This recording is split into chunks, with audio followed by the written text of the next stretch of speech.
नमस्कार साथियों, कंटिन्यू करते हैं अपन सब्जेक्ट ओबीजी का प्रैक्टिकल पोर्शन जो डिस्कस कर रहे थे अपन प्रीवियस लेक्चर्स में, उनके आगे।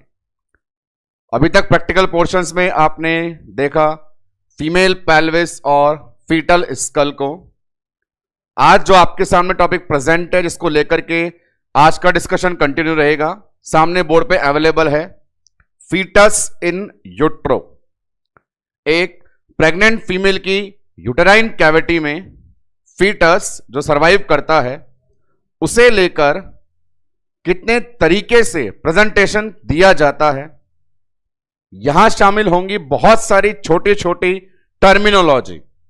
कई बार होता है एग्जाम प्रिपरेशन में अपन बहुत सॉलिड तैयार होते हैं, खुद को करते हैं बड़े बड़े कंटेंट के साथ में, पर वहां पे बहुत सारी स्मॉल स्मॉल टर्मिनोलॉजीज को भी माइंड में रखना जरूरी होता है। ऐसे ही कई सारे टर्म्स से रूबरू होंगे अपन इस टॉपिक में। और एक बहुत इंपॉर्टेंट टॉपिक पोजीशनिंग, और उस पोजीशनिंग से बनने वाले फीटल हार्ट साउंड वाले क्वेश्चंस, ये सब अपने को आज इस फीटस इन यूट्रो के पैकेज में कंप्लीटली मिलेंगे। शुरुआत करते हैं हर लेक्चर की तरह इस लेक्चर को भी कुछ स्पेशल एमसीक्यूज की प्रैक्टिस के साथ में, जिसके बाद टॉपिक को पूरा डील किया जाएगा। आइए देखें किस प्रकार के क्वेश्चंस यहां पे आपके प्रैक्टिस के लिए प्रेजेंट होने वाले हैं, one by one. First question देखें सामने की तरफ।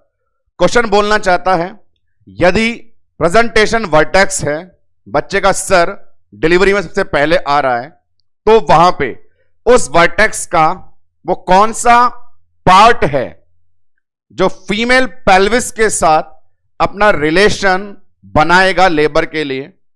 वर्टेक्स में मिलने वाला वो पार्ट जो फीमेल पेल्विस के साथ अपने को रिलेट करता है, कौन सा वो पार्ट है, ये क्वेश्चन की डिमांड है। ऑप्शन सामने अवेलेबल हैं। हमेशा की तरह आपको क्वेश्चन नोट डाउन करना है, पॉज करना है और आगे बढ़ना है। नेक्स्ट देखें, ये क्वेश्चन सिंपल सी लैंग्वेज यहां पे प्रेजेंट की गई है। फीटल पार्ट्स, बच्चे के शरीर के जो पार्ट्स हैं उनका आपस में रिलेशन क्या कहलाता है। एक फीटस अपने ही बॉडी पार्ट्स के साथ जो रिलेशन रखता है, यह लाइन किस टर्म को प्रेजेंट करने के लिए एक्सप्लेन की जाती है। चार ऑप्शन सामने अवेलेबल हैं। नेक्स्ट क्वेश्चन देखें अपने पास, ये लॉन्ग एक्सिस, बच्चे का और मदर का लॉन्ग एक्सिस जो होता है, लंबाई से संबंधित है, उनका रिलेशन क्या कहलाता है। Long axis of foetus and long axis of mother का आपस में रिलेशन। नेक्स्ट वन क्वेश्चन देखें। सवाल की डिमांड है, चार ऑप्शन में से कौन सा एक है जो प्रेजेंटेशन नहीं है, कौन सा एक प्रेजेंटेशन का एग्जाम्पल नहीं है, यह सवाल पूछना चाहता है। और सेम इसी तरह एक और क्वेश्चन लेकर के चलें जो बोल रहा है अपने को कौन सा एक प्रेजेंटेशन का एग्जाम्पल है। ये बड़े बारीक बारीक सवाल हैं जो रनिंग लैंग्वेज में अपन गलती करने के चांसेस बना लेते हैं, उनको दूर करने के लिए ये दो सवाल दिए गए। इससे प्रीवियस वाला बोल रहा था कौन सा प्रेजेंटेशन का एग्जाम्पल नहीं है, यहां डिमांड हो रही है कौन सा प्रेजेंटेशन का एग्जाम्पल है। सामने आपके चार ऑप्शन अवेलेबल। नेक्स्ट वन, आइए इस पे बड़ा अच्छा क्वेश्चन है, डायरेक्ट पूछ रहा है third position of vertex. Lecture discussion में आप समझेंगे what is the meaning of first position, second position, third position, fourth position. तो सवाल वहीं से लिया गया है, थर्ड पोजीशन ऑफ वर्टेक्स क्या कहलाती है। इजीली नोट डाउन कर लीजिए, डिस्कस करेंगे लेक्चर में इसे। नेक्स्ट वन क्वेश्चन यहां देखें,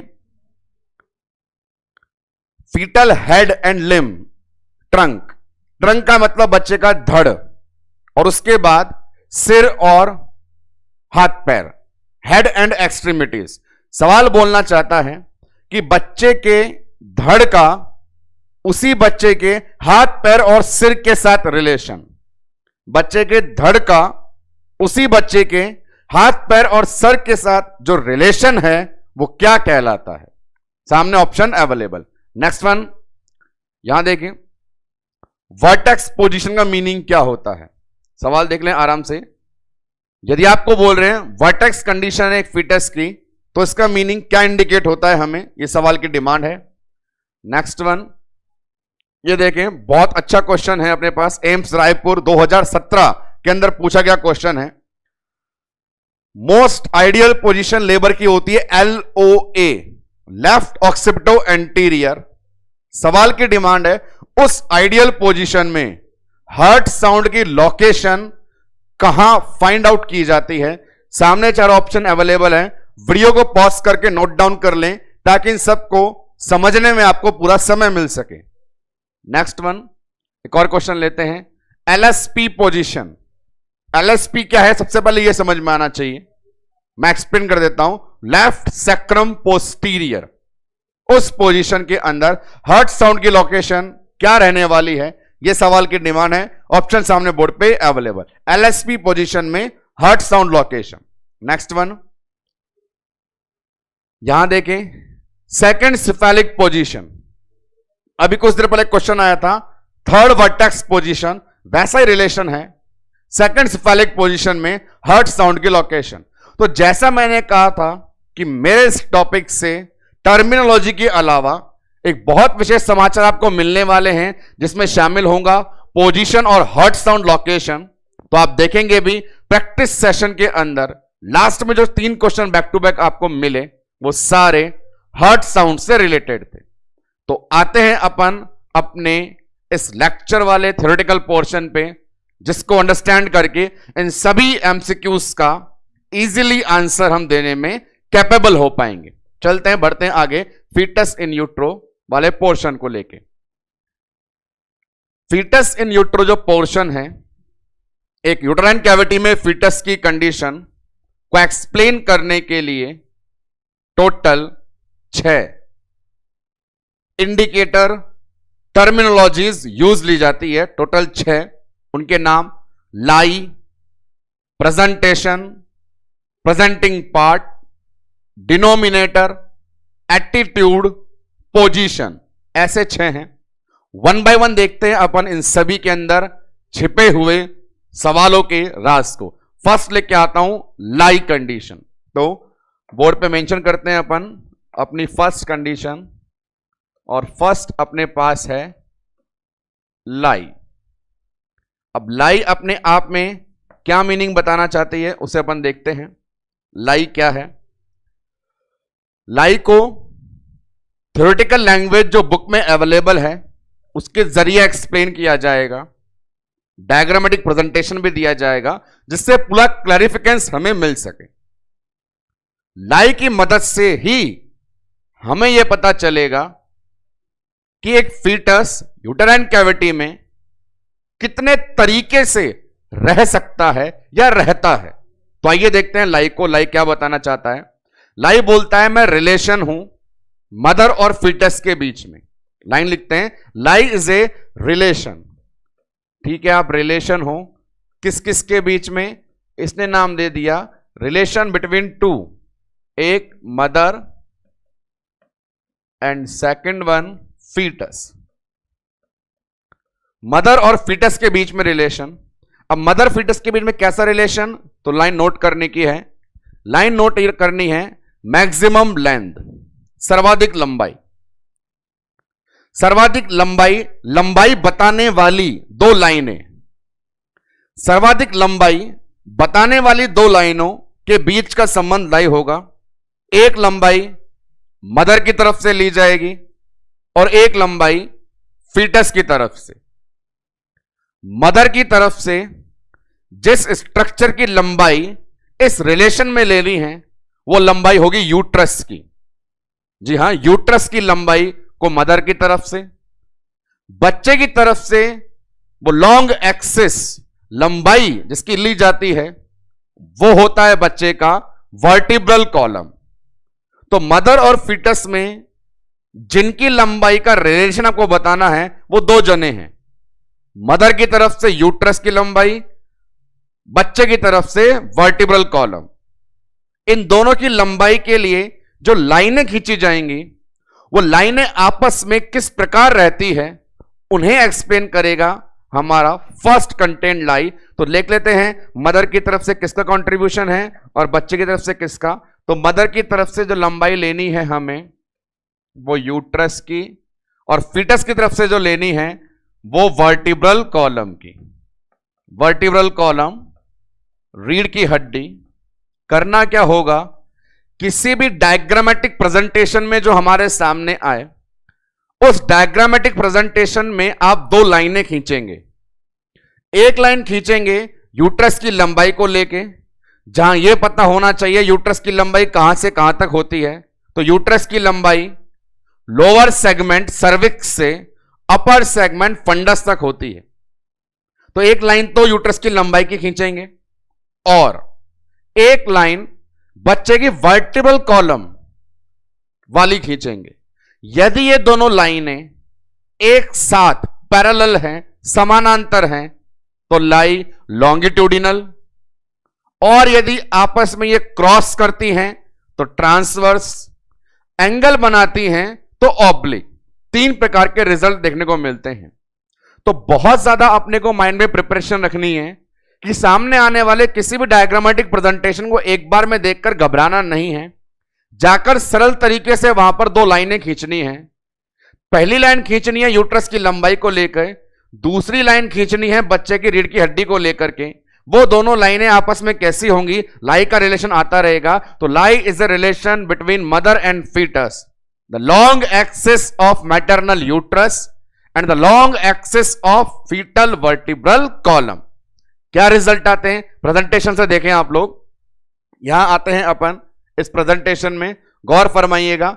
सामने की तरफ एग्जाम्पल है, एक एक एग्जाम्पल में मैं दो दो लाइनें खींच के बताता हूं आपको, गौर करना। फर्स्ट डायग्राम में आए तो अपन लाइन ड्रॉ करते हैं। फर्स्ट डायग्राम में सबसे पहले यूट्रस की लंबाई देख लें। यूट्रस की लंबाई के लिए ये लोअर पोर्शन सर्विक्स, ये अपर पोर्शन फंडस। तो यूट्रस की लंबाई इस प्रकार से, ये लाइन मैंने ड्रॉ कर दी। अब लाइन ड्रॉ करता हूं फीटल वर्टिब्रल कॉलम के लिए। तो बच्चे की रीढ़ की हड्डी भी देख लें, ये बच्चा इस प्रकार लाइन में है, तो ये रहा बच्चे का वर्टिब्रल कॉलम। तो ये दोनों लाइनें ऐसी, ये दोनों लाइनें ना आपस में क्रॉस कर रही है ना अपने में एंगल बना रही है, तो लाई है लॉन्गिट्यूडिनल। लॉन्गिट्यूडिनल हमेशा रहेगी जब तक दोनों लाइनें आपस में क्रॉस ना करे या एंगल ना बनाए। यदि दोनों लाइनों ने आपस में एंगल नहीं बनाया, यदि दोनों लाइनों ने आपस में क्रॉस नहीं किया, तो लाई लॉन्गिट्यूडिनल रहने वाली है। नेक्स्ट वन पे आते हैं अपन। तो अगले डायग्राम में फोकस करें। यहां यूट्रस की लंबाई देखें, यूट्रस को डाइवर्ट कर दिया गया, टेढ़ा कर दिया गया। तो अपर सेगमेंट यूट्रस का ये रहा और लोअर सेगमेंट यूट्रस का ये रहा, और अपर से लोअर सेगमेंट को मिलाने वाली लाइन यूट्रस की लंबाई। और इसी डायग्राम में देखें बच्चे की रीढ़ की हड्डी, तो ये रहा फीटस, ये रही वर्टिब्रल कॉलम, ये रही लाइन। अभी भी अपन देखेंगे इन दोनों लाइन ने आपस में ना क्रॉस किया ना एंगल बनाया, तो ऐसा नहीं हुआ। तो ये प्रेजेंटेशन भी लाई किसे बताएगा, लॉन्गिट्यूडिनल को। First one case. नेक्स्ट आते हैं अपन इस वाले डायग्राम पे, यूट्रस की लंबाई देखते हैं। तो यूट्रस की लंबाई के लिए वही लोअर सेगमेंट और अपर सेगमेंट के लिए लाइन ड्रॉ कर दी, तो ये हो गया यूट्रस की लंबाई। नेक्स्ट वन, अब की बार फीटस वर्टिब्रल कॉलम देखें तो वो ये पैटर्न बना रही है, और ये पैटर्न बना रही है मतलब आपस में ये एंगल बना रही है। जब भी एंगल बना दे तो लाइन चेंज हो गई है, और एंगल वाली लाइन को बोलते हैं ऑब्लिक लाइन, जैसा कि प्रेजेंटेशन में अवेलेबल भी है ये oblique line. Last one diagram पे फोकस करें तो फिर एक बार यूटेराइन लंबाई देखते हैं। यूट्रस की लंबाई हमेशा अपर सेगमेंट से लोअर सेगमेंट, ये रेड लाइन हमेशा यूट्रस के लिए। बच्चे का वर्टिब्रल कॉलम देखना चाहें तो जिस प्रकार डायग्राम में फीटस है वो लाइन अपन ये ड्रॉ करते हैं। यहां पे ना तो दोनों लाइनें साथ में हैं ना ही एंगल बना है, यहां पर दोनों लाइनों ने आपस में क्रॉस किया है, क्रॉस का सिग्नल बना दिया है, ये लाई है ट्रांसवर्स।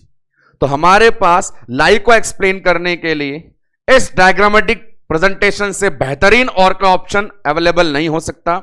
जहां यह सिखा दिया जाए कि आपको सामने वाले डायग्राम में दो लाइनें खींच के बताया जा रहा है, एक लाइन रेड मार्कर से, एक लाइन ब्लैक मार्कर से। रेड लाइन यूटेराइन के लिए, ब्लैक लाइन फीटस के लिए। रेड लाइन जो होगी वो यूट्रस में अपर से लोअर सेगमेंट के लिए और black line foetal vertebral column के लिए।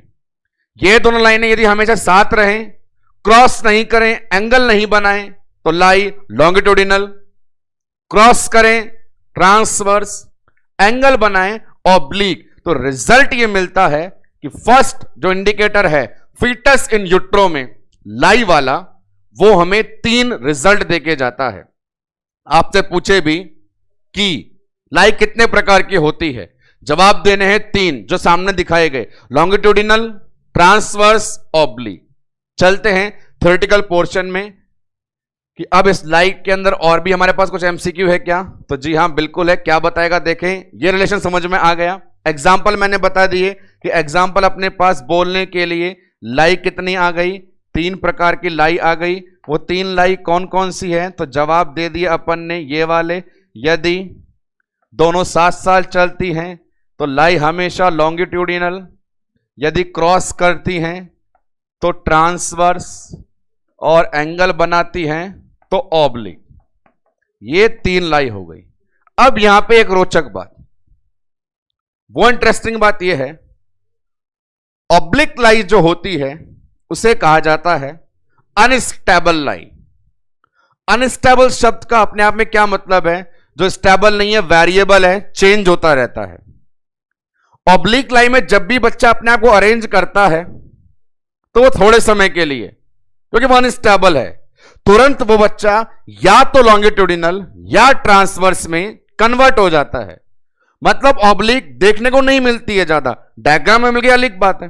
तो ऑब्लिक के नाम के आगे यदि आप लिख दें कि आप अनस्टेबल हो, तो हमें देखने के लिए सिर्फ कितनी लाई बचेगी, 2, एक लॉन्गिट्यूडिनल और एक ट्रांसवर्स। लाई होती कितनी है, 3, उनमें से अनस्टेबल कौन सी है, ऑब्लिक। तो हमें देखने में सिर्फ कौन सी मिलेगी, 2, कौन कौन सी, लॉन्गिट्यूडिनल और ट्रांसवर्स। अब इनके अंदर भी इसके नाम के आगे आप लगा दें नॉर्मल। तो इतने सारे सवालों के साथ ये फर्स्ट इंडिकेटर अपने आप को एक्सप्लेन कर रहा है। पहला इंडिकेटर है लाई। लाई रिलेशन है 2 लंबाइयों का। वो लंबाई किस किस की होती हैं, एक लंबाई मदर के यूट्रस की, दूसरी लंबाई बच्चे की रीढ़ की हड्डी की। उसके उदाहरण कितने हैं, 3 हैं, लॉन्गिट्यूडिनल, ट्रांसवर्स, ऑब्लिक। लाई होती कितनी है, 3, दिखती कितनी है, 2। कौन सी ज्यादा नहीं दिखती है, ऑब्लिक। क्यों नहीं दिखती है, अनस्टेबल है। जो दिखती हैं उनमें नॉर्मल कौन है, लॉन्गिट्यूडिनल। और फिर इसी बेस पे अपन बोल सकते हैं कि एक फीटस यूटेराइन कैविटी में कितने तरीके से रह सकता है। तो वो तरीके कितने रह सकता है, तो देखें वो 3 तरीके से रह सकता है। जैसे एक बार बोल दें बच्चे के बटक्स ऊपर और हेड नीचे, एक बार बोल दें हेड ऊपर और बटक्स नीचे, एक बार कह दें एक तरफ बटक और एक तरफ हेड। इस वाले के अंदर लाई लॉन्गिट्यूडिनल है, यहां भी लाई लॉन्गिट्यूडिनल है और यहां पर लाई ट्रांसवर्स है। कौन सी मैंने बताया था नहीं मिलेगी देखने को, ऑब्लिक। तो यदि ऑब्लिक छोड़ भी दें तो एक बच्चा यूट्रस में 3 प्रकार से रह सकता है, या तो सिर नीचे बटक्स ऊपर, या बटक्स नीचे सर ऊपर, या एक तरफ सर एक तरफ बटक। 3 प्रकार से वो रह सकता है। आगे बढ़ते हैं, अपने पास 6 नाम हैं, एक क्लियर किया है अगले नाम पे। अगला नाम है प्रेजेंटेशन। लेके चलता हूं मैं आपको उस पे, वहां से सिली मिस्टेक होने की गुंजाइश रहती है, आपको नहीं करनी है। इसीलिए ये देखें, अपने पास लाई के बाद जो नेक्स्ट टर्म अवेलेबल होने वाली है फीटस की तरफ से, वो नाम सामने बोर्ड पर अवेलेबल है, प्रेजेंटेशन। प्रेजेंटेशन की टर्म में क्या यूज आएगा, तो गौर करते हैं। यूटेराइन कैविटी में, प्रेगनेंसी में काफी सारी स्ट्रक्चर्स होती हैं। प्लासेंटा होता है, अम्बिलिकल कॉर्ड होता है और फीटस होता है। 9 महीने के बाद इन सबको डिलीवर होके बाहर निकलना होता है, और डिलीवर होने के लिए हर एक स्ट्रक्चर को लोअर सेगमेंट में आना पड़ता है, क्योंकि बाहर जाने का रास्ता नीचे की तरफ होता है। तो सवाल यह है, और अपने आप में एक्सप्लेन खुद को यह ऐसा करेगा कि फीटस का पार्ट या कोई भी प्रेगनेंसी की स्ट्रक्चर, मैं सिर्फ फीटस की बात ना करूं, कोई भी प्रेगनेंसी की स्ट्रक्चर जो सबसे पहले लोअर सेगमेंट में आ जाए वो कहलाती है प्रेजेंटेशन। प्रेगनेंसी की कोई भी स्ट्रक्चर जो सबसे पहले यूट्रस के लोअर सेगमेंट में आ जाए वो कहलाता है बच्चे का प्रेजेंटेशन। देखिए कैसे, तो सीन देखें अपन। तो मैं कहता हूं यूटेराइन कैविटी, ये बनाई अपन ने यूटेराइन कैविटी, और कैविटी में दिखाता हूं स्ट्रक्चर। एक नाम बोल दिया अपन ने प्लासेंटा, ये ऊपर की तरफ। एक नाम बोल दिया अम्बिलिकल कॉर्ड, ये इस प्रकार से। एक नाम बोल दिया अपन ने फीटस, ये इस प्रकार से। और यहां पे अपन ने बता दिया रास्ता, ये है रास्ता सर्विक्स वाला, जो कहलाता है लोअर सेगमेंट। तो इन सब स्ट्रक्चर में से जो भी पहले लोअर सेगमेंट में आएगा वो हमारा प्रेजेंटेशन कहलाएगा। कौन कौन आ सकता है? तो देखें, फीटस खुद आ सकता है, एक। फीटस के अलावा अम्बिलिकल कॉर्ड आ सकती है, दो। प्लासेंटा आ सकता है, तीन। ये नाम बता रहा हूं मैं। यहां पर यदि ऐसी रिएक्शन होना शुरू हो जाए कि ये प्लेसेंटा पहले नीचे आ जाए, बीमारी पढ़ाऊंगा प्लासेंटा प्रीविया। यदि प्लासेंटा ऊपर होता है लेकिन डिलीवर होने के लिए पहले आ जाए, ये बोले बच्चे से पहले मैं जाऊंगा। नॉर्मल लेबर में होना यह चाहिए पहले बच्चा नीचे आता है, उसके बाद प्लेसेंटा डिलीवर होता है, लेकिन प्लेसेंटा पहले नीचे आ जाए तो प्लेसेंटा प्रेजेंटेशन। ऐसे ही अम्बिलिकल कॉर्ड ये नीचे आ जाए तो नाम कॉर्ड प्रेजेंटेशन। उसके अलावा यदि बच्चा ही नीचे आए तो फीटल प्रेजेंटेशन। तीन नाम सामने आए हमारे कि प्लासेंटा नीचे निकल के आ गया तो नाम दे दिया प्रेजेंटेशन का, प्लासेंटा प्रेजेंटेशन। प्लासेंटा के अलावा नीचे कॉर्ड आ गया तो जवाब दे दिया कॉर्ड प्रेजेंटेशन। और बात करी बच्चे में, तो बच्चे में कौन सा पार्ट नीचे आएगा, इसके लिए मदद लेंगे लाई की। वो कैसे कि एक यूटेराइन कैविटी में फीटस कितने तरीके से रह सकता है। तो हमने देखा अभी कुछ देर पहले कि बच्चा रह सकता था अपने पास तीन तरीके से। ये रहा, यदि इस तरीके से रहता है तो नीचे कौन है, बच्चे का हेड है। इस तरीके से रहेगा तो नीचे कौन है, बच्चे के बटक्स हैं। इस तरीके से रहेगा तो नीचे कोई नहीं है, पर यह ट्रांसवर्स कंडीशन है। तो ये तीन प्रेजेंटेशन बन जाएंगे। यदि बच्चे में ये नीचे रहता है सर तो सिफेलिक प्रेजेंटेशन, नीचे रहते हैं बटक्स तो ब्रीच प्रेजेंटेशन, लोअर सेगमेंट होता है खाली, ट्रांसवर्स होती है लाई तो शोल्डर प्रेजेंटेशन। तो बच्चे की तरफ से कितने नाम निकल के आ रहे हैं, तीन नाम निकल के आ रहे हैं। तो आए अपन इसी कंडीशन में तो और तीन नाम जोड़ें। बच्चे की तरफ से सिर नीचे आ गया तो प्रेजेंटेशन अपने पास आ गया सिफेलिक। यदि बटक्स नीचे आ गए तो प्रेजेंटेशन आ गया मेरे पास ब्रीच। यदि कुछ भी नीचे नहीं आया तो प्रेजेंटेशन मेरे पास आ गया शोल्डर। ये सारे के सारे प्रेजेंटेशन के एग्जाम्पल हैं। और प्रेजेंटेशन की लैंग्वेज में एक ही चीज इंपॉर्टेंट होती है कि किसी को भी डिलीवर होने के लिए कहां पर आना है, लोअर सेगमेंट में आना है। जो लोअर सेगमेंट में आएगा प्रेजेंटेशन कहलाएगा। तो दोस्तों प्रेजेंटेशन के एक्सप्लेनेशन में आपको सिर्फ यहां पे एक शब्द फोकस करना था, जो लोअर सेगमेंट में आएगा प्रेजेंटेशन बन जाएगा। क्या क्या आ सकते हैं, 5 नाम बोर्ड पे अवेलेबल हैं। गलती से प्लासेंटा आ जाए प्लासेंटा प्रेजेंटेशन, गलती से कोड आ जाए कोड प्रेजेंटेशन, नॉर्मली बच्चा आ जाए 3 तरीके से, सर नीचे आया सिफेलिक प्रेजेंटेशन, बटक्स नीचे आया ब्रिज प्रेजेंटेशन, कुछ भी नीचे नहीं आया शोल्डर प्रेजेंटेशन।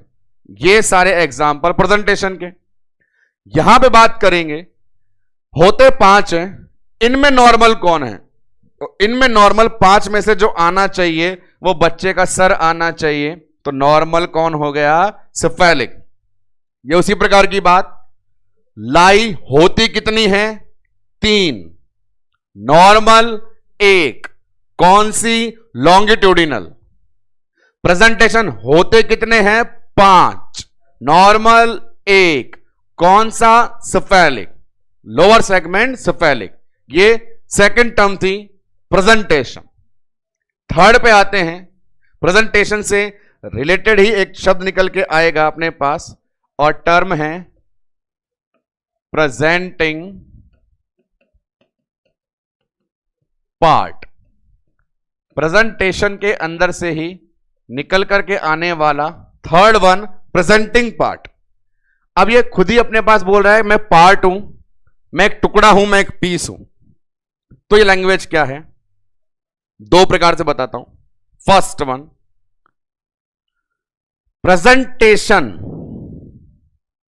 में से ही एक छोटा हिस्सा, प्रेजेंटेशन में से ही एक छोटा हिस्सा जो सेंटर में अवेलेबल हो, प्रेजेंटेशन में से ही छोटा हिस्सा जो सेंटर में अवेलेबल हो।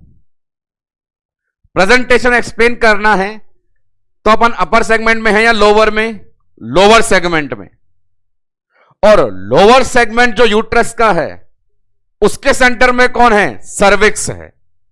तो कहने की बात है कि जो सेंटर पे होगा मतलब वो सर्विक्स के ऊपर होगा, क्योंकि ये अनुभव वाली बात है। हर किसी को जल्दी है नीचे आने की, क्यों? वहीं से बाहर जाएंगे। लेकिन ये बोलेगा जो मजा नीचे आने में नहीं है वो मजा बीच में आने में है। नीचे तो बहुत सारे आए थे, पर जो बीचों बीच होगा वही सर्विक्स के ऊपर होगा और वही सबसे पहले निकलेगा। एग्जाम्पल देते हैं सेफेलिक प्रेजेंटेशन को लेकर के। तो एक डायग्राम ड्रॉ किया मैंने और उस डायग्राम के अंदर ये यूट्रस को बनाया और लोअर सेगमेंट में केवल और केवल बच्चे का सर दिखाया। ये पूरे बच्चे का हेड लोअर सेगमेंट में है और सेंटर में मैं बोलता हूं ये सर्विक्स है। तो हम जानते हैं एक बच्चे के हेड के अंदर भी पार्ट्स होते हैं। पार्ट्स आपने पढ़े थे, कौन कौन से होते हैं वो गौर फरमा लीजिएगा। ये वाला एरिया ब्रो, ये वाला एरिया फेस, ये वाला एरिया वर्टेक्स और ये वाला एरिया ऑक्सीपिट। अभी सिर में 3-4 पार्ट दिखाई दे रहे हैं। ये जो आगे की तरफ था नाम क्या था अपने पास? फेस। जो फ्रंटल वाला एरिया था वो नाम अपने पास है ब्रो, और जो सेंटर वाला एरिया है वो नाम वर्टेक्स, और लास्ट वाला एरिया ऑक्सीपिट। आपको पढ़ा रखा है मैंने कि इस प्रकार से पोर्शन होते हैं। डायग्राम को देखिए और कहीं नजर मत डालिए कि पूरा सर नीचे है, लेकिन सेंटर में कौन है? क्या सेंटर में ब्रो है, फेस है, ऑक्सीपिट है? नहीं, सेंटर में कौन है? वर्टेक्स। तो प्रेजेंटेशन में से ही निकल के आता है प्रेजेंटिंग पार्ट। प्रेजेंटेशन में से ही निकल के आएगा प्रेजेंटिंग पार्ट। जो नीचे आता है प्रेजेंटेशन, जो बीच में आता है प्रेजेंटिंग पार्ट। बीच में मतलब किसके ऊपर? सर्विक्स के ऊपर। तो ये अपने पास थर्ड टर्म। यहां एग्जांपल लेकर के चलें, क्योंकि मैंने बताया ऑक्सीपिट दिखता नहीं है, तो अपने पास 3 नाम बने कि क्या क्या हो सकते हैं। Example bro, example face, example vertex. और यहां भी अपन देखें कि इनमें भी नॉर्मली कौन सा होना चाहिए। तो फीटल स्कल में एक्सप्लेन किया गया था कि नॉर्मल इन तीनों में कौन था? वर्टेक्स था। तो नॉर्मल प्रेजेंटिंग पार्ट कौन होता है? वर्टेक्स होता है। फीटस इन यूट्रो की तरफ से आज के लिए आपके लिए अपने पास थर्ड टर्मिनोलॉजी। नंबर 1 लाई। लाई कितने प्रकार की? 3। अनस्टेबल कौन सी? ऑब्लिक। नॉर्मल कौन सी? लॉन्गिट्यूडिनल। प्रेजेंटेशन किसे बोलेंगे? जो नीचे आएगा। कितने आ गए थे? 5 आ गए थे। नॉर्मल 1 कौन सा? सेफेलिक। प्रेजेंटिंग पार्ट किसे बोलेंगे? जो बीच में आएगा सर्विक्स के ऊपर। जो बीच में आएगा सर्विक्स के ऊपर कितने आ सकते हैं? 3। नॉर्मल कौन सा? 1। Answer vertex. तो यहां एक लाइन बताता हूं कई बार किताबों में, नोट्स में, क्वेश्चंस के अंदर भी सिफेलिक वर्टेक्स ऐसे रनिंग लैंग्वेज में बोलते हैं। बता रहे सिफेलिक प्रेजेंटेशन है और उसका एक टुकड़ा वर्टेक्स प्रेजेंटिंग पार्ट है। इन दोनों के कॉम्बिनेशन को एक्सप्लेन करने वाला एक डायग्राम है, उसे देख लेते हैं। प्रेजेंटेशन प्रेजेंटिंग पार्ट वाला क्या क्या है देखें। यहां पे इस वाले डायग्राम में, तो इस डायग्राम के अंदर क्या क्या बताया जा रहा है। ऊपर लेके गए हैं अपन सिफेलिक को।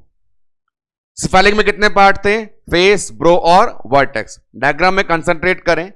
फर्स्ट वन कंडीशन है सिर पूरा झुका हुआ है, वहां पे ये कंडीशन वर्टेक्स।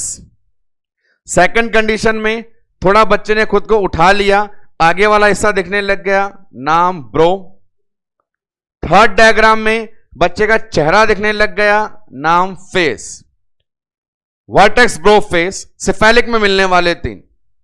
सिर नहीं आए, बटक्स नीचे आ जाएं तो नाम ब्रीच। ना सिर आया ना बटक्स आया, बच्चा रहा आड़ा टेढ़ा, तो नाम वहां पे अपने पास चल जाएगा शोल्डर। प्रेजेंटेशन कौन सा? शोल्डर। तो कहने का मतलब ये वही था जहां लाइव में मैंने आपको सिखा दिया था कि बच्चा अंदर तीन प्रकार से रहेगा, या तो सर नीचे, या बटक्स नीचे, या कुछ भी नहीं नीचे। सर नीचे है तो तीन पार्ट आ रहे हैं, वर्टेक्स, ब्रो, फेस। बटक्स है तो नाम ब्रीच, और दोनों नहीं है तो नाम शोल्डर। तो ये मदद करेंगे अपनी प्रेजेंटेशन प्रेजेंटिंग पार्ट जैसी टर्म्स को एक्सप्लेन करने में। क्लियर रहें और कोई भी आने वाले डायग्राम को इजीली अटेम्प्ट करने के लिए तैयार है। नेक्स्ट वन चलते हैं। जैसा मैंने कहा कि टोटल टर्म 6 हैं, 3 क्लियर कर चुके हैं, तो अगली टर्म बहुत सिंपल है, वो इस डायग्राम में ही देख लेते हैं अपन। यहां देखें, अगला नाम लेता हूं मैं डिनोमिनेटर। पहला नाम लाई, दूसरा प्रेजेंटेशन, तीसरा प्रेजेंटिंग पार्ट, चौथा डिनोमिनेटर। नंबरिंग कर देता हूं कि आपका नंबर है 4 डिनोमिनेटर। डिनोमिनेटर क्या है? अब यह डिनोमिनेटर प्रेजेंटिंग पार्ट के अंदर से है। प्रेजेंटेशन में से ही निकलता है प्रेजेंटिंग पार्ट, प्रेजेंटिंग पार्ट में से ही निकलता है डिनोमिनेटर। प्रीवियस डायग्राम में आपने देखा था 5 तरीके से बच्चा वाला डायग्राम दिखाया था। यदि आप भूल गए हो तो एक बार फिर मैं बता सकता हूं कि प्रीवियस डायग्राम के अंदर आप 5 तरीके से बच्चे को देख रहे हैं। एक बार कंसंट्रेट कर लें बोर्ड पे। 5 तरीके कौन कौन से हैं? एक तरीका जिसमें वर्टेक्स दिख रहा है, दूसरा जिसमें ब्रो दिखता है, तीसरा जिसमें फेस, चौथा जिसमें बटक्स, पांचवा जिसमें शोल्डर। 5 चीजें, vertex, bro, face, buttocks, shoulder. 5 जने हैं। इन पांचों के अंदर जो बोनी प्रोमिनेंट एरिया है, हड्डी का उभरा हुआ भाग, इन्हीं पांचों के अंदर में से जो बोनी प्रोमिनेंट एरिया है, हड्डी का उभरा हुआ हिस्सा है, उसे हम बोलेंगे डिनोमिनेटर। लेके आते हैं सामने की तरफ वो लिस्ट। आप देखें 5 नाम वो हैं या नहीं। बिल्कुल साहब, वो 5 नाम है। 1 बाय 1 उन्हें मार्क कर रहा हूं विथ कंसंट्रेशन। देखिएगा क्या हो गया। ये रहा नाम vertex, bro, face, breach, shoulder. इनके अंदर जो हड्डी का उभरा भाग है वो डिनोमिनेटर कहलाता है। वर्टेक्स वाले केस में कौन दिख रहा है अपने को? ऑक्सिपिट। ब्रो में कौन दिख गया? फ्रंटल। फेस में कौन है? मेंटम। ब्रीच में कौन है? सैक्रम। शोल्डर में कौन है? एक्रोमियन। ये पांचों अपने पास कहलाते हैं डिनोमिनेटर। और ये 5 के 5 आप लर्न कर लीजिए। ऊपर की तरफ ऑक्सिपिट, सामने की तरफ अपने पास फ्रंटल, यहां पे देखेंगे तो मेंटम, कंधे में देखेंगे तो एक्रोमियन, और बटक्स में, पेल्विस में देखेंगे उभरी हुई हड्डी S1 प्रमोन्ट्री सैक्रम। ये 5 हैं। पांचों लर्न करने हैं, क्योंकि आज के लेक्चर के एंड में सबसे इंटरेस्टिंग इंफॉर्मेशन ट्रांसफर होगी वो इन 5 की हेल्प से ही आपको दी जाएगी। तो कुल डिनोमिनेटर कितने हैं? 5। कौन सा किसके लिए ये भी याद रहे हमको बिल्कुल। ऑक्सिपिट किसके लिए? वर्टेक्स के लिए। फ्रंटल किसके लिए? ब्रो के लिए। मेंटम किसके लिए? फेस के लिए। एक्रोमियन किसके लिए? शोल्डर के लिए। सैक्रम किसके लिए? बटक्स के लिए। फिर एक बार इनकी संख्या है 5, और हर बार जब संख्या ज्यादा होती है नॉर्मल होता है 1। लाई 3 थी, नॉर्मल 1। प्रेजेंटेशन 5 से नॉर्मल 1। प्रेजेंटिंग पार्ट 3 थे, नॉर्मल 1। आज डिनोमिनेटर 5 है, नॉर्मल 1। कौन सा? ऑक्सीपिट। नॉर्मल आपसे पूछें कि डिनोमिनेटर कौन होता है? ऑक्सीपिट। इन पांचों डिनोमिनेटर को टिप्स पे रखना है, एक नॉर्मल होता है, यह भी याद रखना है। तो इस प्रकार 4 टर्म हमारी क्लियर होती है। नेक्स्ट वन टर्म पे आए, पांचवा नाम क्या है? तो पांचवा नाम है अपने पास में एटीट्यूड। पांचवा नाम है एटीट्यूड। और यदि आप भूले नहीं हैं और मैं सही हूं, तो मैंने आपको बताया था attitude previous lecture foetal skull में एक्सप्लेन करके। एटीट्यूड का मतलब था एक फीटस के बॉडी पार्ट्स का रिलेशन फीटस की बॉडी के साथ कैसा है। एग्जाम्पल दिए थे फ्लेक्शन और एक्सटेंशन करके। तो क्योंकि एटीट्यूड एक्सप्लेन किया जा चुका है, तो उसी की मदद से बता रहे हैं अपन और चीजें। जितना ज्यादा फ्लैक्स रहेगा उतना स्पेस कम घेरेगा। जितना स्पेस कम घेरेगा कंफर्टेबली मूवमेंट के लिए जगह रहेगी। जितना ज्यादा एक्सटेंड रहेगा, एरिया ज्यादा कवर करेगा, तो घूमने के लिए जगह नहीं मिलेगी। इसीलिए कहा था बच्चे को हमेशा रहना कैसा चाहिए? फ्लैक्स रहना चाहिए। तो एटीट्यूड दो ही रिजल्ट होते हैं, फ्लैक्स एक्सटेंड। दिखा भी रहा हूं सामने। यदि बच्चा पूरी तरह फ्लैक्स रहता है, देखो बेचारा छोटा सा प्यारा कैसे बैठा है, नन्ना मुन्ना, ऐसा भीगी बिल्ली बनके, एकदम फ्लैक्स। इतना फ्लैक्स है तो ये एरिया एम्प्टी है, घूमने के लिए जगह है। अगले डायग्राम में देखिए, सिर थोड़ा उठा दिया और ये माथा दिखा दिया। इस वाले में पूरा ही फैल गया। तो बात ये चल रही है एटीट्यूड के अंदर अपने पास प्रिंसिपली दो ही होते हैं, या तो कंप्लीट फ्लेक्शन या कंप्लीट एक्सटेंशन, और नॉर्मली और क्या होना चाहिए? फ्लेक्शन। हर टर्मिनोलॉजी में अपन नॉर्मल शब्द को जरूर इंट्रोड्यूस कर रहे हैं। तो एटीट्यूड 2 पर नॉर्मल 1, कौन सा? फ्लेक्शन। एटीट्यूड के लिए एक इंटरेस्टिंग स्टेटमेंट और है, जैसे एग्जामिनर सिंपल स्टेटमेंट पूछेगा, 1 लाइनर, आपको तुरंत जवाब देने होंगे। Normal lie longitudinal, normal presentation cephalic, normal presenting part vertex, normal denominator ऑक्सीपिट।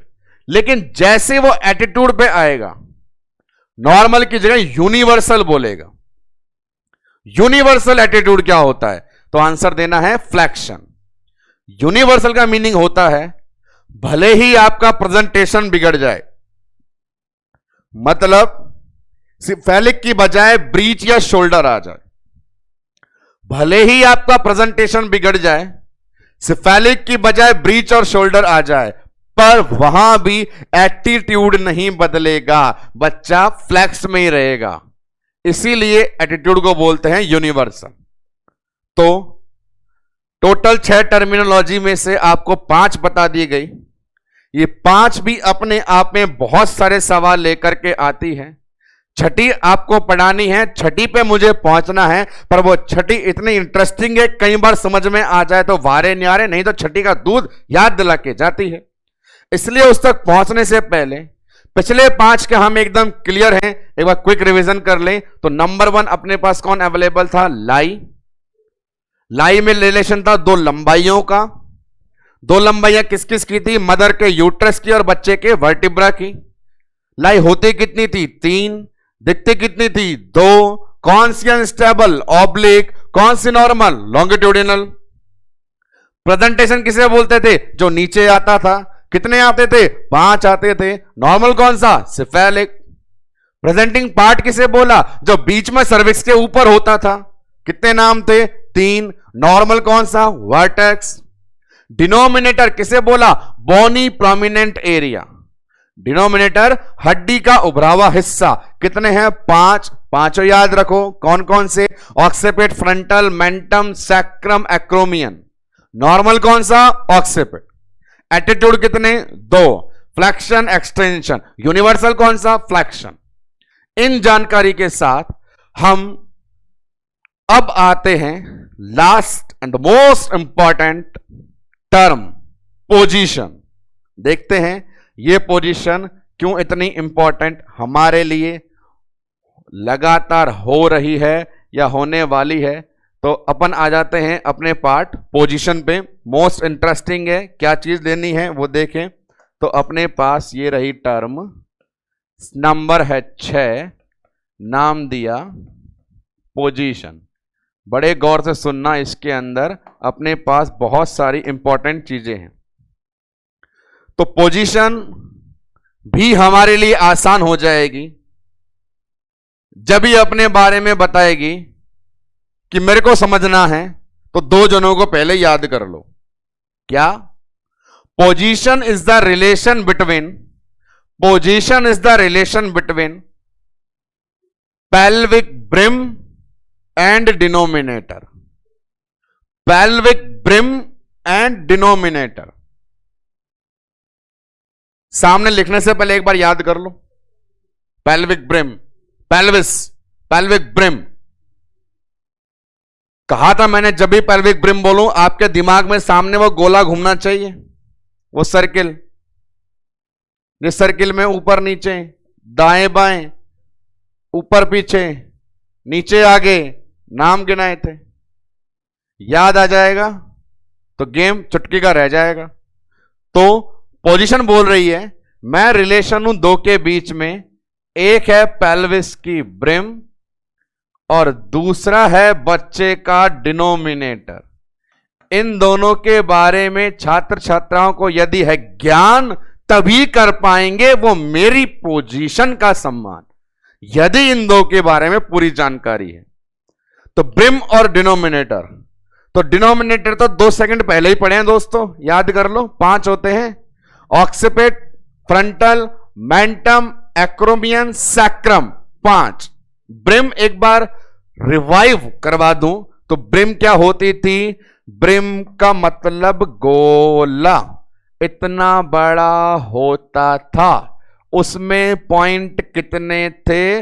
8 point थे।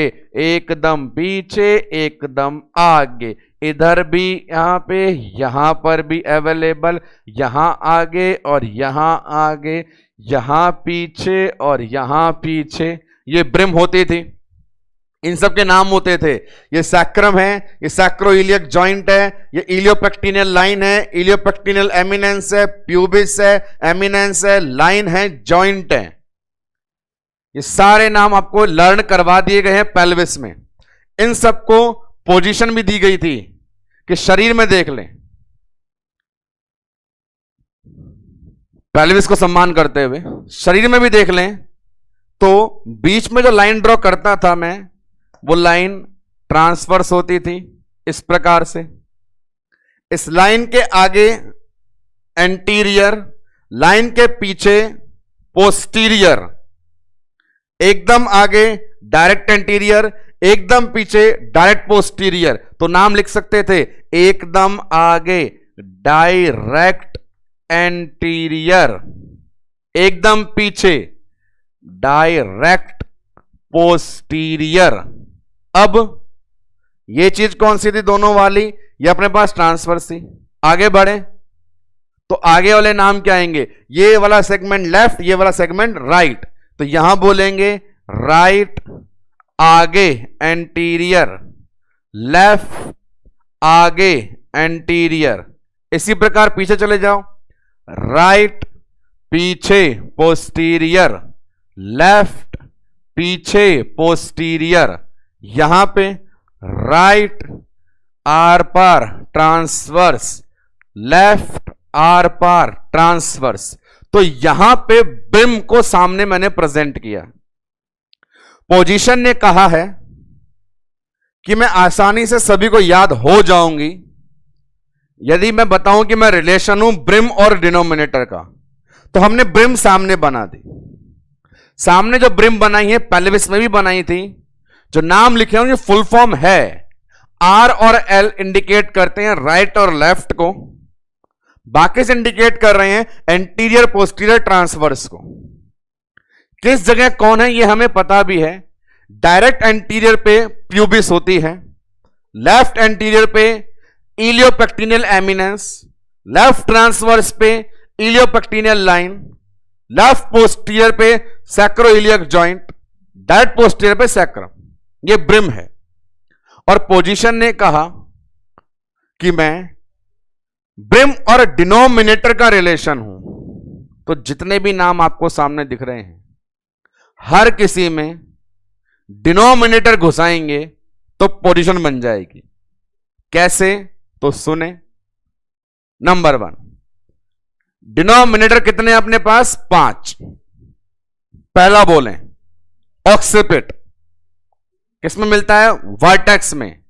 तो आपसे पूछता हूं वर्टेक्स की पोजीशन, वर्टेक्स की पोजीशन तो क्या करना है? वर्टेक्स में ऑक्सिपिट होता है तो हर किसी के बीच में आप घुसाते चलें किसको? ओ को। L occiput anterior, L occiput transfer, L occiput posterior, D occiput posterior, right occiput posterior, right occiput transfer, right occiput anterior, direct occiput anterior. दोनों कालों के बीच में जो रेड आ रहा है वो डिनोमिनेटर है। लेकिन आपने देखा कि सर एक नहीं 5 होते हैं, तो चलो आगे। ऑक्सिपिट के बाद दूसरा देखो कौन सा होता था? दूसरा ब्रो में कौन सा? फ्रंटल। तो अब की बार बीच में ओ की जगह एफ आ जाएगा, वो ले लेते हैं। आपसे पूछे ब्रो की तो ओ की जगह एफ कर देना, हर जगह एफ लिख देना। एफ लिखते ही ये सारी पोजीशन किसकी हो गई? ये सारी पोजीशन हो गई ब्रो की। चलो ब्रो को खुश कर दिया, ब्रो खुश होना चाहिए। ब्रो के बाद में थर्ड पार्ट पे आ जाइए, नाम दे दिया फेस। फेस की पोजीशन बताओ साहब। अब फेस में डिनोमिनेटर कौन है? मेंटम। तो अब की बार बीच में एम मेंटम आ जाएगा, तो हमारे पास ये लो एम मेंटम, ये बीच में एम मेंटम, ये एम मेंटम। तो कहने का मतलब ये है पोजीशन बताना बहुत आसान है। वो कैसे आसान है कि बीच में डिनोमिनेटर लगाते जाइए ब्रिम के लैंडमार्क में और पोजीशन मिलती जाएगी। जो अपने पास सामने नाम लिखे थे पेल्विक ब्रिम के 8, उनके बीच में लगाया डिनोमिनेटर तो बन गई पोजीशन। तो ऐसे बहुत सारी पोजीशन बनाना बहुत ही आसान है। यहां से सीधी याद करने वाली जो 3 मेन बात हैं उन्हें सुने। 3 डायरेक्ट बात जो अपने पास सीधी पूछी जाती है एग्जाम में, वो अपने पास ये है मैक्सिमम पोजीशन। पहली बात तो ये करी गई कि पोजीशन हम समझ पाएंगे क्या? तो हां समझ जाएंगे यदि हम ब्रिम और डिनोमिनेटर जानते हैं। अगली लाइन आई अपने पास मैक्सिमम पोजीशन वाली। तो मैक्सिमम पोजीशन एग्जामिनर ने पूछी 3 के लिए कि यदि सर नीचे है तो, यदि बटक्स नीचे है तो, और यदि बच्चा ट्रांसवर्स में है तो। इसके 3 पार्ट होते हैं, वर्टेक्स, ब्रो, फेस वो अलग है। तो इन सब में सीधा लर्न करना। मेरे कहने पे 3 स्टेटमेंट याद कर लीजिए। जी हां, मेरे कहने पे 3 स्टेटमेंट याद कर लीजिए। उन सभी को मैं जब हम ब्रीच प्रेजेंटेशन पढ़ेंगे, शोल्डर प्रेजेंटेशन पढ़ेंगे, तो सेपरेटली उन्हें और एक्सप्लेन करेंगे। फिलहाल ये कि आपने देखा टोटल पोजीशंस कितनी हो सकती है, तो वो 8 हैं। 1 2 3 4 5 6 7 8 8 हैं। तो यहां पे पूछते हैं किसमें कितनी, तो जो फर्स्ट अपने पास सिफेलिक है उसमें टोटल पोजीशन या मैक्सिमम पोजीशन होती है 8।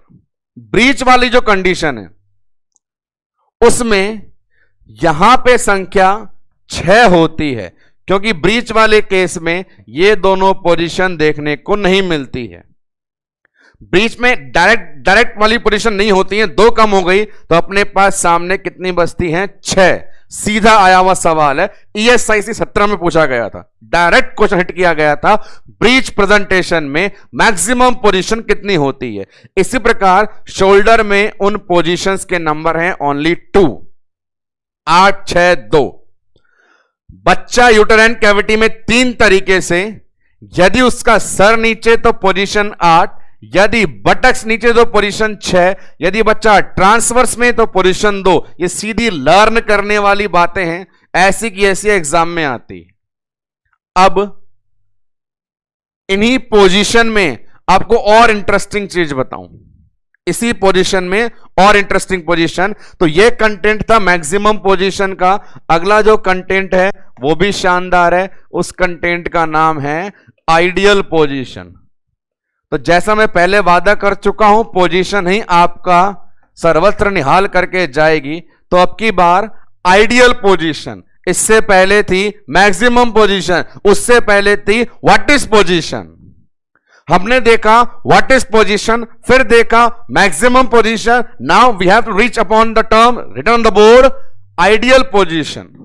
तो आइडियल पोजीशन होती हैं 4, उनके नाम फर्स्ट, सेकंड, थर्ड, फोर्थ।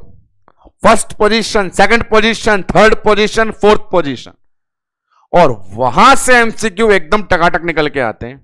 जैसा हमने प्रैक्टिस सेशन में देखा भी था, वहां पे सवाल की लैंग्वेज में साफ लिखा हुआ था फर्स्ट, सेकंड, थर्ड, फोर्थ।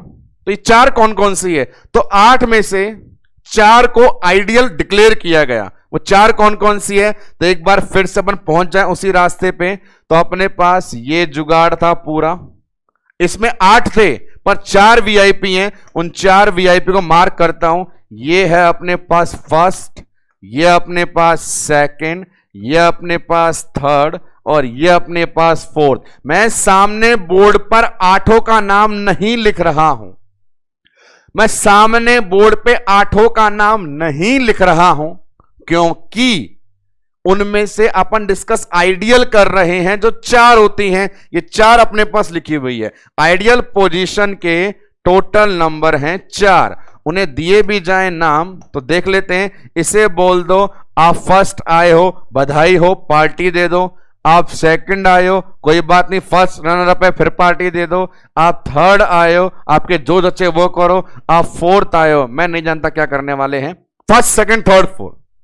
अब मुझे एक्सप्लेन करके बता दीजिए यहां पर क्या नाम था, ये कौन सा था, याद करें उस चक्रे में। यहां पे कौन था, तो ये कंडीशन थी लेफ्ट एंटीरियर, ये कंडीशन राइट एंटीरियर, ये कंडीशन राइट पोस्टीरियर, और ये कंडीशन लेफ्ट पोस्टीरियर। 4 नाम एज इट इज मैं मेंशन कर देता हूं। फर्स्ट वाली कंडीशन, फर्स्ट पोजीशन होती है अपने पास एल ए, सेकंड होगी अपने पास आर ए, थर्ड होगी अपने पास आर पी, और फोर्थ होगी अपने पास एल पी। ये है अपने पास आइडियल पोजीशंस। इन्हीं आइडियल पोजीशन से धमाका करेंगे हर्ट साउंड में। अब देखें सवाल कैसे आता है। मैं पूछता हूं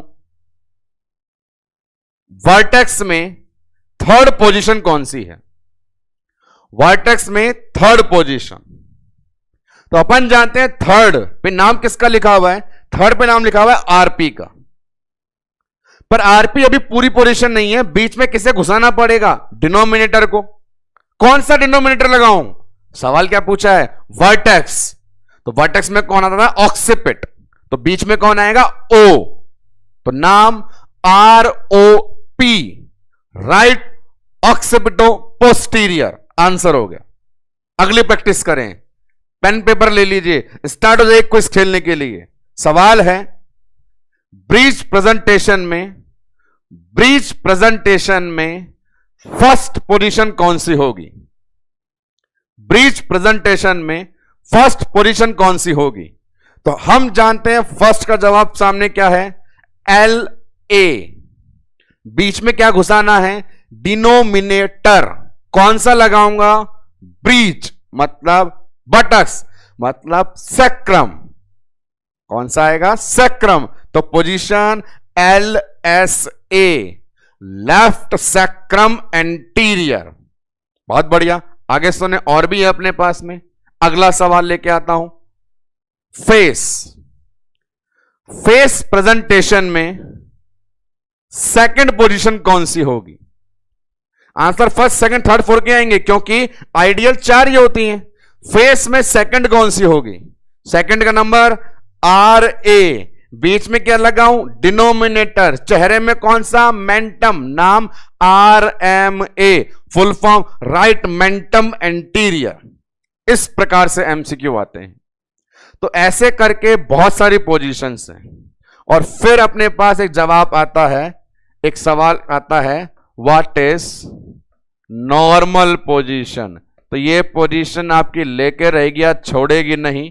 नॉर्मल पोजीशन अपन क्या डिस्कस कर रहे हैं? सबसे पहले पढ़ा व्हाट इज पोजीशन, फिर पढ़ा मैक्सिमम पोजीशन, फिर पढ़ा आइडियल पोजीशन, अब क्या लिखा हुआ है? Normal position. तो नॉर्मल तो भैया एक ही होता है, normal lie, longitudinal, normal presentation cephalic, normal presenting part vertex, normal attitude flexion, normal denominator occiput, normal position. The answer will be LOA, left occipital anterior is the normal position of fetus in utero। तो fetus in utero के अंदर यहां तक पहुंचते ही अपन 6 term को clarify कर पाते हैं, और अब यहां पे इसी पोजीशन से मैं आपको हार्ट साउंड के बारे में एक्सप्लेनेशन देता हूं। तो हार्ट साउंड को लेकर के सामने बोर्ड पे हेडिंग आई FHS, फीटल हार्ट साउंड। तो गौर फरमाइएगा, फीटल हार्ट साउंड के लिए क्या क्या बातें हैं। सबसे सिंपल एक सवाल बना कि FHS की लोकेशन कौन से प्रेजेंटेशन में कहां होगी। तो मैंने बताया गर्भ में बच्चा कितने प्रकार से रहता है? 3 प्रकार से। उन तीनों को बेधड़क धुआंधार तरीके से बना दें। एक कंडीशन के लिए ये वाला यूट्रस, सेकंड के लिए ये वाला यूट्रस, थर्ड के लिए ये वाला यूट्रस। सेंटर में अपन ड्रॉ कर दें अम्बलाइकस, ये रही अम्बलाइकस, ये रही अम्बलाइकस, ये रही अम्बलाइकस। गर्भ में बच्चा 3 तरीके से। पहले बच्चे को लिटाना शुरू करें तो पहला बच्चा बटक्स ऊपर और खोपड़िया नीचे, खोपड़िया ऊपर और बटक्स नीचे, बटक्स एक तरफ और खोपड़ी एक तरफ। हार्ट साउंड की लोकेशन सबसे सिंपल MCQ जो आता है वो ये कि हार्ट साउंड की लोकेशन कहां होती है। पहले वाली कंडीशन में आप बोलेंगे सर नीचे है, तो ये बंधु कौन सा प्रेजेंटेशन है? सिफेलिक। बटक्स नीचे है, कौन सा है? ब्रीच। कुछ भी नीचे नहीं है, कौन सा है? शोल्डर। अब देखें बच्चे का हार्ट कहां धड़केगा? उसके छाती में। छाती कहां है? सर के पास।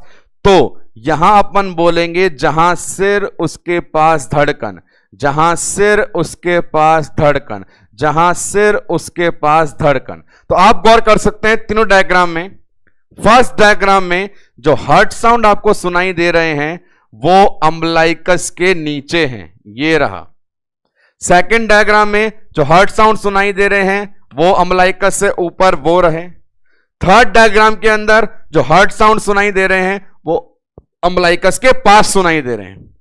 तो सबसे सिंपल क्वेश्चन के आंसर सामने अवेलेबल हैं। आपसे पूछे सिफेलिक प्रेजेंटेशन में हार्ट साउंड कहां होंगे? सिफेलिक प्रेजेंटेशन में हार्ट साउंड कहां होंगे? आंसर देना है। फर्स्ट को देखते हुए बिलो अम्बलाइकस। ब्रीच प्रेजेंटेशन में कहां होंगे? दिखा दिया सामने, कहां पे? Above umbilicus. शोल्डर में कहां पे होंगे? Eight umbilicus. हार्ट साउंड का सबसे सरल बनने वाला सवाल, according to presentation location of heart sound, according to presentation location of heart sound. Cephalic में बिलो अम्बलाइकस, ब्रीच में अबव अम्बलाइकस, शोल्डर में एट अम्बलाइकस। एक बात नंबर 2, बहुत ज्यादा मजा आएगा जब FHS according to ideal position पूछा जाएगा। सामने जो पढ़ा रहा हूं वो क्या है? FHS according to presentation. Presentation के आधार पे हर्ट साउंड। अगले ही पल देखेंगे FHS according to ideal position. तो उस केस में क्या करें? बड़े गौर से देखना दोस्तों, मजा आपको ही आने वाला है। तो वहां पे आइडियल पोजीशन में सेलेक्ट किया मैंने दो जनों को। एक बार लिखा मैंने सिफेलिक और एक बार लिख दिया मैंने ब्रीच। और ये रही यूटेराइन कैविटी और ये रही यूटेराइन कैविटी। आपको सामने दिखाना है अम्बलाइकस, अम्बलाइकस, और फिर करना है आइडियल पोजीशन का डिक्लेरेशन। आइडियल पोजीशन का हमको पता है आइडियल पोजीशन 4 है। उनको याद कैसे करते हैं? जहां भी पूछे वहां लगा दो 1 2 3 4 करना। कैसे? 1 2 3 4। हाँ, मौके चेहरे पे देख लो, चेहरे पे करो 1 2 3 4। जहां मर्जी है वहां 1 2 3 लगाना है, उस सर्किल को फिट करना है। तो मैं जान रहा हूं सिफेलिक में मुझे वो 4 कहां बतानी है? अम्बलाइकस के ऊपर या नीचे? तो अभी आपने देखा सिफेलिक में अम्बलाइकस के नीचे, ब्रीच में अम्बलाइकस के ऊपर। 1 2 3 4 करना है। तो मैं यहां पर आकर के हल्का सा डायग्राम बना जाऊं, सिफेलिक में नीचे की तरफ और ब्रीच में ऊपर की तरफ। ये ब्रिम बनाई है 4 के लिए। और 1 2 3 4 करना है तो कैसे करना होता है? याद रखिए ना दोस्तों, यहां पे करना है 1 2 3 4, 1 2 3 4। यहां पे सर्किल नीचे क्यों है? यहां पे सर्किल ऊपर क्यों है? जवाब यदि खोपड़िया में है तो आपका यहां पर भी बड़ी आसानी से निस्तारण हो जाएगा। यहां नीचे क्यों है? सिफेलिक में हर्ट साउंड अम्बलाइकस के नीचे। यहां ऊपर क्यों है? ब्रीच में हर्ट साउंड अम्बलाइकस के ऊपर। 1 2 3 4 करना है। सिफेलिक मान के चलें, सिफेलिक में नॉर्मल कौन होता है? ऑक्सीपिड। इनके नाम दो। इस भैया का नाम क्या था? इसका नाम LA RP LP LA RP LP। Position पूरा बोलें। सिफेलिक नॉर्मल माने तो वहां पे जाएगा वर्टेक्स, और डिनोमिनेटर कौन सा होता है? ऑक्सीपिड। डिनोमिनेटर ऑक्सीपिड। तो यहां पे LOA ROA ROP LOP। यहां पे ब्रीच है, ब्रीच में sacrum LSA RSA RSP LSP। ये क्या किया हमने? हमारी 4 आइडियल पोजीशन को FHS लोकेशन पे स्टैंड कर दिया। अब देखें यहां पे आंसर कैसे देने होते हैं। तो देखो, राइट लेफ्ट का पता होना, अबव बिलो का पता होना, और थर्ड आता है मीडियल लैटरल का पता होना। हर्ट साउंड की लोकेशन क्या है? सबसे पहले अबव या बिलो अम्बलाइकस का पता होना, राइट में है या लेफ्ट में यह पता होना, पास है या दूर इसका पता होना। जैसे देखते हैं यहां पे एक सीन है, 4 में से जो अम्बलाइकस के ज्यादा पास है, 4 में से अम्बलाइकस के जो ज्यादा पास है उसे बोलेंगे मीडियल। 4 में से जो 2 अम्बलाइकस से दूर हैं उन्हें बोलेंगे लैटरल। एक एक का ऑपरेशन करते हैं। चलिए इसका करते हैं। सेलेक्ट किया मैंने किसको? ये वाली कंडीशन LOA। हर्ट साउंड कहां होंगे? तो लाइन नंबर 1 अम्बलाइकस से ऊपर या अम्बलाइकस से नीचे? दिखाई दे रहा है अम्बलाइकस से नीचे। आगे बढ़े, राइट साइड में या लेफ्ट साइड में? लेफ्ट साइड में। अम्बलाइकस के पास या अम्बलाइकस से दूर? तो दूर। दूर को लैटरल, पास को मीडियल। 4 बात बोलते चलें। अम्बलाइकस से ऊपर नीचे, दाएं बाएं, मीडियल लैटरल। आगे बढ़े, इसको लें। ROA में हर्ट साउंड की लोकेशन कहां होगी? तो ROA देखिए, अम्बलाइकस से नीचे, राइट साइड में दूर की तरफ। आगे बढ़ो, ROP अम्लाइकस से नीचे राइट साइड में मीडियली, पास में है तो मीडियली। तो ऐसा करके किसी भी पोजीशन का आप जवाब देख सकते हैं। जैसे मैं यहां पूछूं, यहां देखना बड़े गौर से, फुल एक MCQ बना रहा हूं, ब्रीच की थर्ड पोजीशन में हर्ट साउंड की लोकेशन। पूरी प्रैक्टिस करोगे तो इजीली लर्न हो जाएगा। ब्रीच की थर्ड पोजीशन में हर्ट साउंड की लोकेशन। तो ब्रीच की थर्ड कहां पर है? ब्रीच में थर्ड ये रही 1 2 3। अब हर्ट साउंड देख लो, अबव या बिलो तो अबव अम्लाइकस, राइट या लेफ्ट तो राइट साइड में, पास या दूर तो देखो ये अम्लाइकस के पास और ये अम्लाइकस से दूर। दूर है तो जवाब लैटरली। तो इस प्रकार से आंसर देने होते हैं हमें एग्जाम में आने वाले MCQs के पोजीशन और हर्ट साउंड की लोकेशंस के अकॉर्डिंग। बड़ा आसान हो जाता है यदि हमें ये सारी चीजें बैक टू बैक समझ में आती है पोजीशंस को लेकर के। लास्ट की 2 लाइनें और सुनते जाइए, वो क्या होती हैं, हर्ट साउंड से ही संबंधित है। तो हर्ट साउंड से संबंधित 2 चीजें आपको बता दूं तो FHS से बनने वाले 2 डायरेक्ट MCQ हैं। एक MCQ की लाइन है मैक्सिमम इंटेंसिटी, सबसे जोरदार आवाजें किसके अंदर। दूसरा MCQ अपने पास यहां पे एक और बनता है कि FHS के लिए अपन जो स्टैथोस्कोप है वो कहां प्लेस करते हैं। तो इन दोनों के जवाब लीजिए। मीनिंग क्या है? First MCQ, maximum intensity breach में, सिफेलिक में या शोल्डर में। आंसर जाता है ब्रीच, क्योंकि ब्रीच वाली कंडीशन में हार्ट साउंड थे अम्लाइकस से ऊपर। ऊपर का मतलब है बड़ी सारी एब्डोमिनल कैविटी, तो जितनी बड़ी जगह आवाज गूंजेगी ज्यादा। तो मैक्सिमम इंटेंसिटी आपको मिलती है ब्रीच केस के अंदर। और ये बच्चे की धड़कन सुनने के लिए स्टेथोस्कोप लगाना है पीठ पे, कारण अपन अपने हार्ट साउंड जचवाने जाएं तो डॉक्टर साहब यहां लगा देते हैं। लेकिन ध्यान रहे बच्चे का एटीट्यूड ऐसे होता है कि छाती के आगे हाथों का जाल होता है। बच्चे के अंदर छाती के आगे हाथों का जाल होता है। तो साउंड कहां से सुनते हैं? बच्चे की बैक से सुनते हैं। सारी चीजें पोजीशन के बारे में क्यों ना एक बार सिर्फ और सिर्फ पोजीशन को लेकर के आपको एक्सप्लेनेशन दिया जाए। तो आइए 1 बाय 1 कंसंट्रेशन से। नंबर 1 पोजीशन, ये बोलेगी मैं रिलेशन हूं 2 का, किस किस का? ब्रिम और डिनोमिनेटर का। तो अपन किसको बनाएंगे? दोनों को। हमने बनाई ब्रिम। यहां बोर्ड पे ये जो काले काले हैं ये ब्रिम है और जो लाल है डिनोमिनेटर है। अपन जानते हैं ब्रिम में 8 पॉइंट होते हैं, 8 के नाम दे दिए। बीच में यदि डिनोमिनेटर घुसा देंगे तो पोजीशन बन जाएगी। सवाल आया 3 लाइनें याद करने वाला, 3 लाइनें याद करने वाला। सिफेलिक प्रेजेंटेशन में पोजीशन 8, ब्रीच में 6, शोल्डर में 2। फिर अपने पास सवाल आया आइडियल पोजीशन का, नंबर 4, बड़ी इंपॉर्टेंट है। 1 2 3 4 करना है, 1 2 3 4 ये लर्न करना है। इसके बाद अपन आए इस कंडीशन पे, नॉर्मल कौन सी? आंसर है LOA।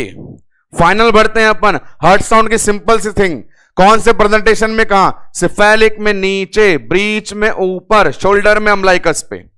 आगे बढ़े तो अपन ने देखा अलग अलग लोकेशन के अकॉर्डिंग, तो जहां पूछे वहां पे गोला बना दो। वो नीचे है तो सिफेलिक, ऊपर है तो ब्रीच। ऐसे करके अपन फीटस इन यूट्रो वाले लेक्चर को एंडिंग की तरफ लेके जाते हैं, जहां आपको देखने को मिला कि कैसे इतनी सारी 6 टर्म्स में काफी नॉलेजेबल थिंग्स निकल के आ रही थी। प्रैक्टिस MCQ सेशन से ही क्लैरिफिकेशन मिल पाएगा अपने को कि हमने जो पढ़ा उन सब का आंसर किस प्रकार से अवेलेबल है। बड़े ध्यान से एक एक MCQ को देखते जाइएगा और बढ़ते जाइएगा। आते नंबर 1 पे। क्या पूछ रहा था सवाल ये पूछना चाहता था, वर्टेक्स प्रेजेंटेशन के अंदर पेल्विक ब्रिम में कौन सा पार्ट पोजीशन बताता है। अपन ने लर्न कर लिया कि वर्टेक्स में कौन होता है? ऑक्सिपिट होता है। तो यहां दिए गए ऑप्शन के अंदर से आंसर जाएगा ऑक्सिपिट, वो है D। नेक्स्ट देखें, बड़ा इंटरेस्टिंग चीज, बच्चे के पार्ट का शरीर के साथ में संबंध। मैंने बताया यदि शरीर के हाथ पैरों को सिकोड़ के रखता है तो, या फैला के रखता है तो क्या चीज कहलाती थी? वो एटीट्यूड कहलाती थी। आंसर क्या होगा? C, attitude of the foetus. Next one देखें इस क्वेश्चन को अपन, ये आ गया लॉन्ग एक्सिस। लॉन्ग एक्सिस सबसे पहली परिभाषा, दो लंबी लंबी लाइनें, एक मम्मी की एक बेटे की, दोनों की लाइनें, क्या चीज है वो? लाई होता है।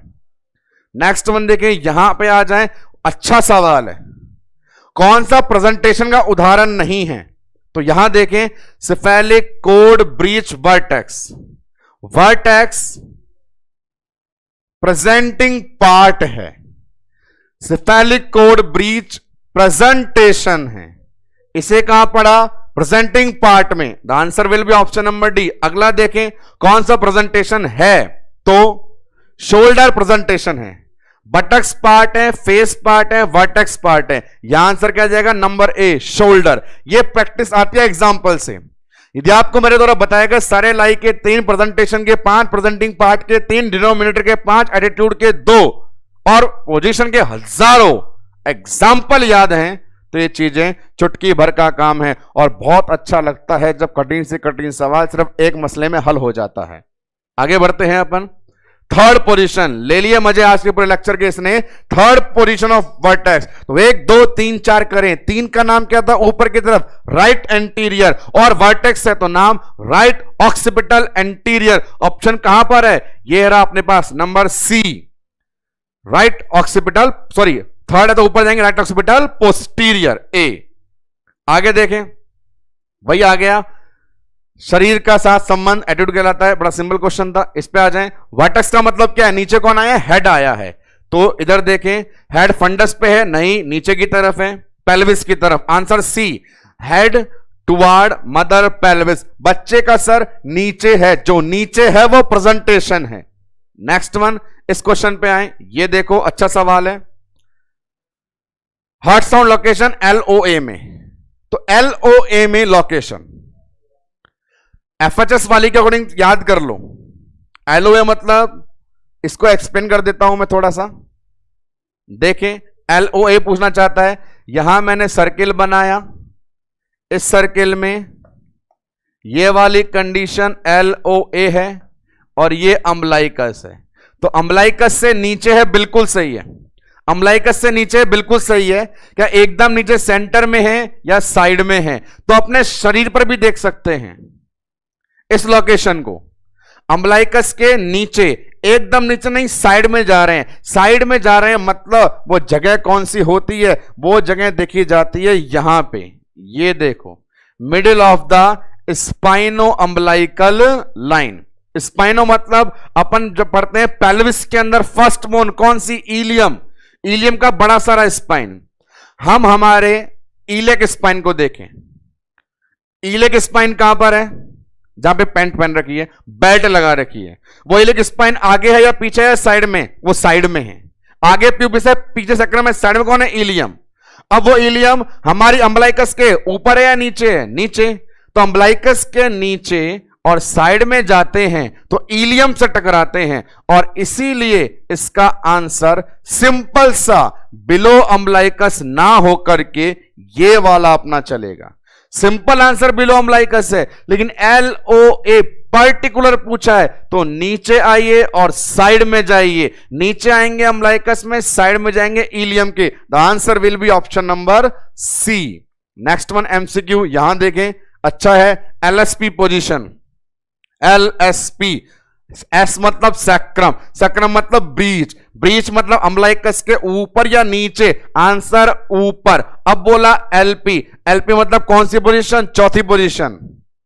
LARP LP चौथी पोजीशन, ऊपर ही ऊपर। तो ऊपर की तरफ लेफ्ट साइड में अम्बलाइकस से दूर लैटरली। ऑप्शन देखते हैं आंसर क्या होगा।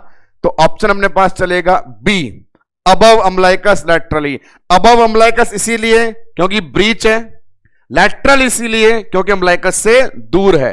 लास्ट वन क्वेश्चन देख लेते हैं। यहां देखें, second cephalic position. Second cephalic कौन सी होती है? ROA। ROA और यहां आपको बता दिया गया आर और ए कहां पर थी, अम्बलाइकस से नीचे थी, राइट साइड में दूर की तरफ। आंसर यहां देखें, अपने पास होगा below umbilicus laterally, answer will be A. तो आज के लेक्चर में प्रैक्टिकल पॉइंट ऑफ व्यू से जिसको लेकर डिस्कस किया गया वो था फीटस इन यूट्रो। 6 टर्म, सबका अपना मीनिंग, सबके अपने एग्जाम्पल, सबके अंदर नॉर्मल, और बहुत एक्सप्लेनेशन दिया गया। Positions, maximum positions, ideal positions, normal positions, position से लिंक किए गए हार्ड साउंड और उनकी लोकेशन। रिवाइज करना, पढ़ाई करना और खुद को तैयार रखना कि किसी भी टिपिकल और atypical MCQ related to this content हमसे आसानी से सॉल्व हो जाए। कल की सुबह एक और प्रैक्टिकल इंफॉर्मेशन वाले कंटेंट के साथ शुरू होगी। तब तक के लिए बने रहिए, डटे रहिए, संघर्ष करते रहिए। धन्यवाद।